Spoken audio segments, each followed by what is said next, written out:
Oke, PPT-nya dulu ini.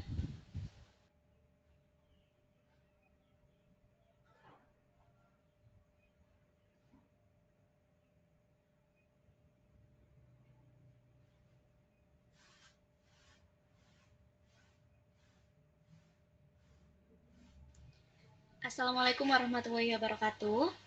Selamat siang, salam sejahtera bagi kita semua. Yang terhormat Ibu Maya Mustika Kartikasari, Esos MIP, aku dosen pengampu mata kuliah Demokrasi dan Demokratisasi, dan seluruh teman-teman kelompok 1 yang berbahagia. Sebelumnya perkenalkan, saya Heni Rahmawati sebagai moderator yang akan memandu presentasi pada kali ini.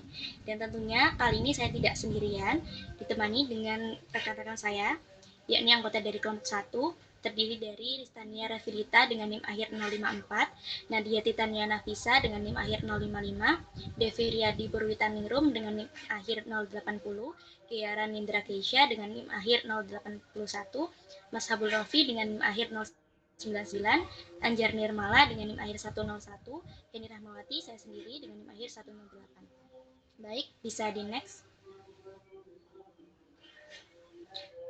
Pada presentasi kali ini kami akan membahas materi tentang the social contract atau kontrak sosial dari Jean-Jacques Rousseau. Baik, untuk materi pertama saya persilahkan.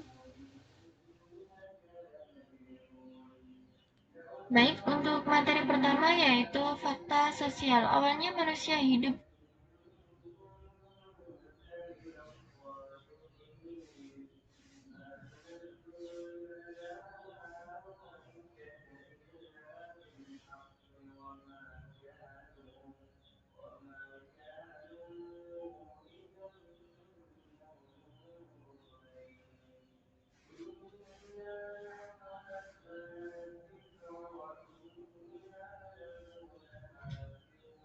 Mohon maaf Kak Nadia, suaranya belum terdengar.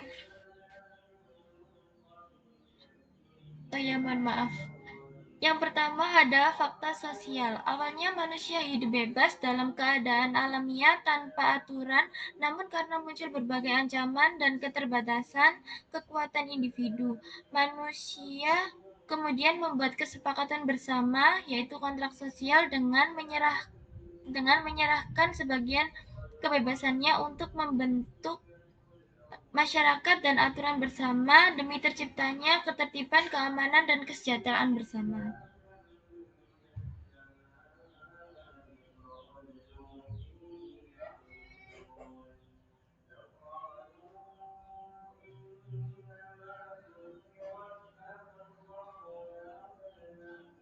Selanjutnya kepada pemateri yang kedua.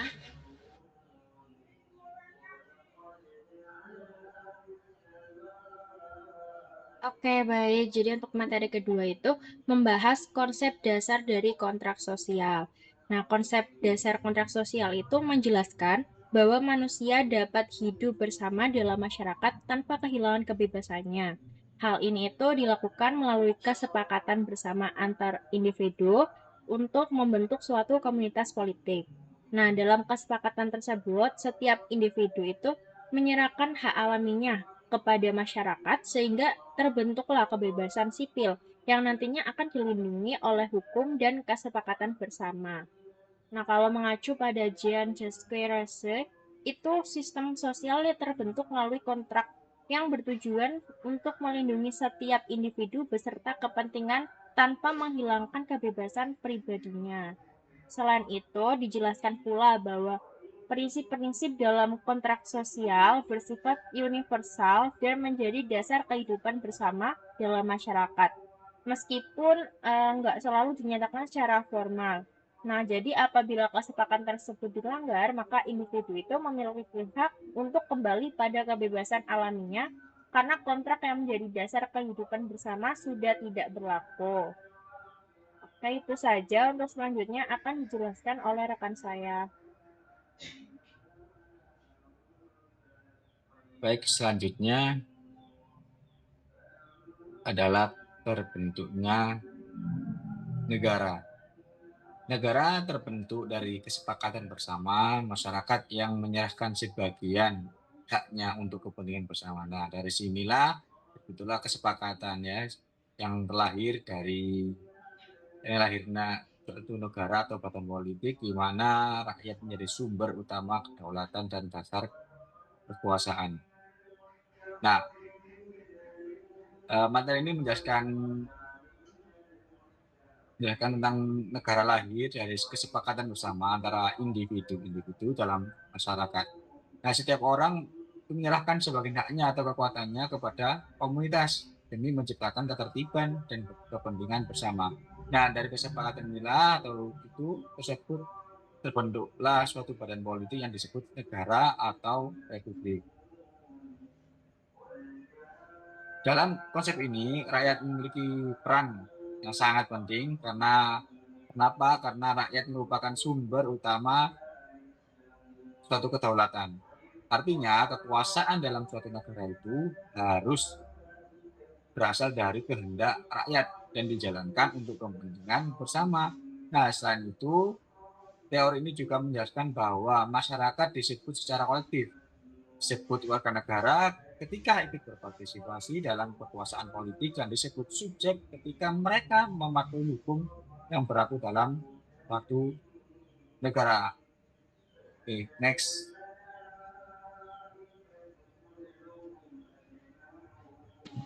Baik, selanjutnya ada kedaulatan. Nah, setiap individu merupakan bagian dari kekuasaan negara, sekaligus warga yang harus mematuhi aturan, yang artinya hukum atau kekuasaan negara pada dasarnya berasal dari kehendak bersama seluruh anggota masyarakat, termasuk dirinya sendiri. Karena kedaulatan terbentuk dari semua individu dalam masyarakat, maka teori kepentingan kedaulatan tidak mungkin bertentangan dengan kepentingan rakyat. Nah, namun masalah muncul dalam hubungan antara individu sebagai subjek dengan kedaulatan. Walaupun mereka memiliki kepentingan yang sama, tidak semua individu selalu setia atau patuh terhadap kesepakatan yang telah dibuat. Oleh karena itu, peraturan diperlukan untuk memastikan semua orang tetap menjalankan komitmennya bersama. Baik, selanjutnya akan dijelaskan oleh rekan saya.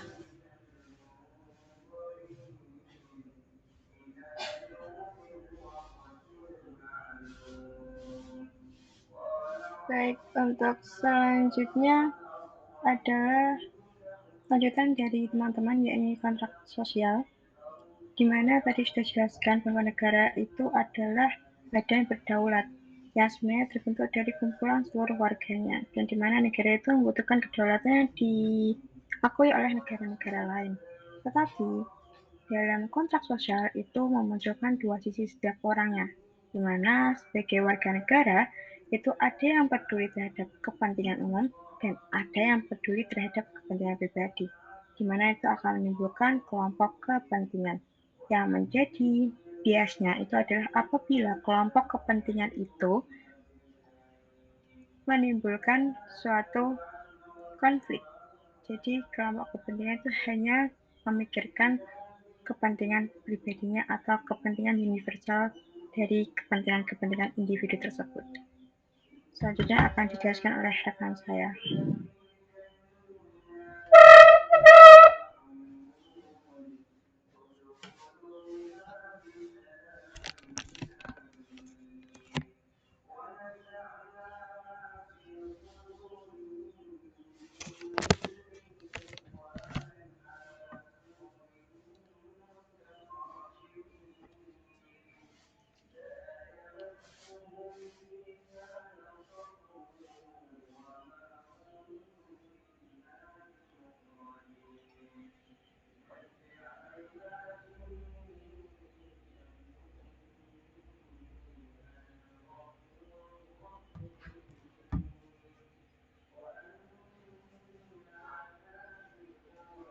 Salin kita mandiri.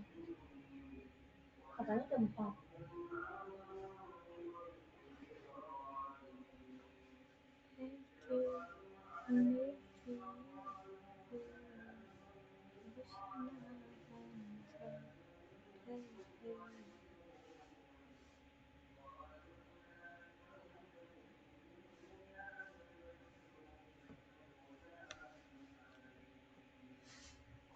Suara ada dot. siapa namanya? Enggak. Kau ketawa berarti benar. Enggak.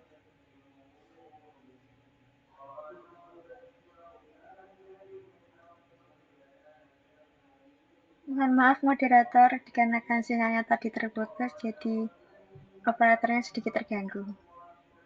Iya, tidak apa-apa Kak Gia. Baik, silakan selanjutnya Kak Rista dijelaskan materi yang selanjutnya. Baik, materi selanjutnya tentang kehendak umum. Apakah kehendak umum itu salah? Jadi, kehendak umum itu pada dasarnya tidak pernah salah, karena bertujuan untuk mencapai kebaikan bersama atau kepentingan publik. Namun, keputusan atau pertimbangan masyarakat itu tidak selalu benar. Hal ini terjadi karena masyarakat kadang itu keliru atau disesatkan dalam memahami apa yang sebenarnya menguntungkan mereka. Nah, teori ini juga terbagi menjadi dua, kehendak semua dan kehendak umum. Kehendak semua adalah kumpulan dari keinginan individu yang seringkali didorong oleh keinginan pribadi. Sedangkan kehendak umum adalah kehendak yang benar-benar mewakili kepentingan bersama seluruh masyarakat. Nah, kehendak umum ini terbentuk dengan cara menghilangkan perbedaan-perbedaan dari kehendak individu. Nah, kelebihan dan kekurangan dari kepentingan pribadi yang saling bertentangan itu akan saling meniadakan, sehingga yang tersisa adalah kepentingan bersama. Nah, kesimpulannya, kehendak umum selalu mengarah pada kebaikan bersama, tetapi masyarakat itu sendiri bisa saja salah dalam menilai atau memahami apa yang seharusnya menjadi kepentingan bersama tersebut. Seperti itu, dilanjut oleh rekan saya. Baik, tadi sudah dijelaskan mengenai apa itu kehendak umum. Saya di sini akan melanjutkan bahwa ternyata kehendak umum ini juga dipengaruhi oleh kelompok kepentingan. Jadi ketika masyarakat menyampaikan pendapatnya secara mandiri atau berdiskusi begitu tanpa saling mempengaruhi secara berlebihan, maka banyaknya perbedaan pendapat kecil justru akan menghasilkan keputusan bersama yang terbaik bagi semua orang. Namun berbanding terbalik jika muncul kelompok-kelompok kepentingan atau asosiasi tertentu yang lebih mementingkan kelompoknya dibanding kepentingan bersama. Maka pendapat kelompok itu hanya mewakili anggotanya saja, bukan dari seluruh negara. Nah, dalam kondisi tersebut, keputusan tidak lagi mencerminkan suara setiap individu, melainkan hanya suara beberapa kelompok saja. Jika ada satu kelompok yang menjadi sangat besar dan juga lebih kuat dari kelompok lain, maka keputusan yang dihasilkan bukan lagi gabungan berbagai pendapat masyarakat, melainkan hanya pendapat satu kelompok. Oleh karena itu, agar kepentingan bersama benar-benar muncul, sebaiknya tidak ada kelompok kepentingan yang memecah masyarakat itu sendiri, dan setiap warga menentukan pilihannya secara mandiri. Jika kelompok kepentingan itu tetap ada, maka jumlahnya harus banyak, makanya harus seimbang agar tidak ada yang terlalu kuat.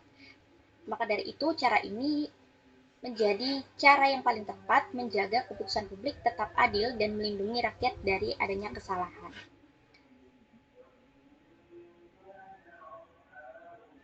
Baik, itu tadi materi dari kami kelompok 1 tentang the social contract atau kontrak sosial yang sudah dijelaskan dari awal hingga akhir, mulai dari foto sosial, konsep dasar kontrak sosial, terbentuknya negara, kemudian kedaulatan dan juga kontrak sosial, lalu apa itu kehendak umum, dan juga adanya kelompok kepentingan. Cukup sekian materi dari kami. Kurang lebihnya mohon maaf. Semoga apa yang kami sampaikan dapat bermanfaat bagi kita semua. Kami pamit undur diri. Wassalamualaikum warahmatullahi wabarakatuh.